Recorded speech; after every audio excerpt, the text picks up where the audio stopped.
BPL এর কিছুটা হলে গ্ল্যামার একটু কমবে, মানে বিপিএল কুমিল্লাকে মিস করবে আমি মনে করি।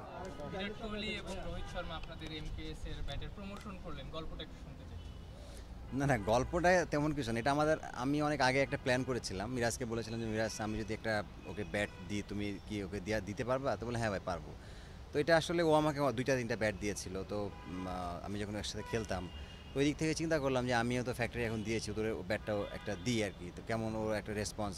তো মিরাজ ওইভাবে নিয়ে গেছে ব্যাটটা, ওকে বলছে, আমার কথা বলছে। তো আমি ওকে টেক্সট করছিলাম যে তোমাকে একটা ব্যাট দেবে মিরাজ, তো বলছে হ্যাঁ ঠিক আছে। পরে আমি ওরা অ্যাপ্রিসিয়েট করছি যে না ব্যাটটা রিসিভ করছে। পরে আসলে ও ব্যাটের খুব প্রশংসা করছে, এবং আপনারা দেখবেন যে ও কিন্তু সেকেন্ড টেস্টে ফার্স্ট ইনিংসে ব্যাটিংও করেছে ওই ব্যাট দিয়ে। পরে আমাকে মিরাজ বলছিল যে ভাই ওটা দিয়ে ওকে ব্যাটিংও করেছে। পরে আমার তুমি কীভাবে দেখলা? তো বলে যে ওই স্টিকার মাথায় যেটা ছিল এমকেএস, ওটা উঠায় নাই, ওটা উঠাইছে।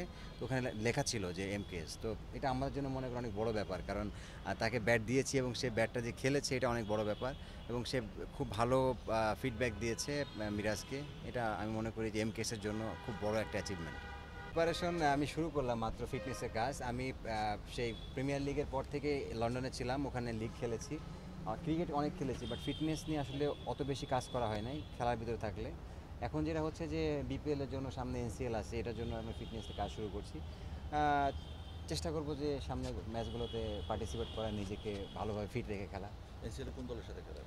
আমি তো খুলনা ডিভিশনে সবসময়তেই খেলি, এনসিএলে এবছর খুলনা ডিভিশনেই খেলছি।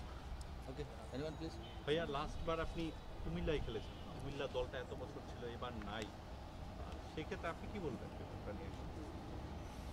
দেখুন না, প্রথমত হচ্ছে যে না থাকলে তো আর এটা আমার কিছু করার নাই, আমার হাত নাই।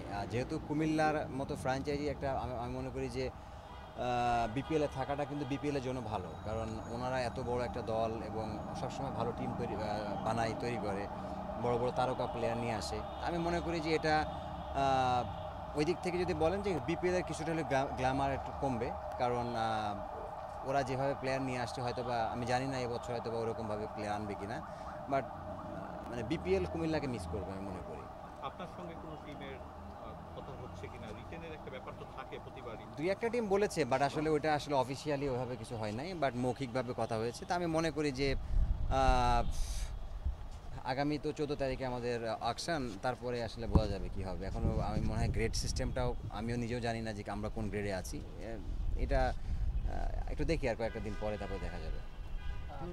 একটা আগের প্রসঙ্গ নিয়ে মাত্র গামিনী গেল, এর আগে এক জায়গায় বলেছিলেন যে গামিনী আপনাকে ইনডোর ফ্যাসিলিটিস ইউজ করতে দেয়নি। তো আগের সেই বোর্ড নিয়ে কোনো আক্ষেপ বা আফসোস আরও কিছু আছে কি না? নতুন বোর্ড থেকে কি আশা থাকে? আসলে দেখেন, আমার আক্ষেপ আফসোস তো না, জিনিসটা হচ্ছে বাংলাদেশ ক্রিকেটের আক্ষেপ বড় ছিল। কারণ বাংলাদেশ ক্রিকেট, আমি সবসময় কথাটা বলেছি যে অনেক কিছু আমরা আরও ভালো উপরে যাইতে পারতাম, ওটা যাইতে পারি নাই। অনেক সিস্টেমের প্রবলেম ছিল, অনেক কিছু প্রবলেম ছিল।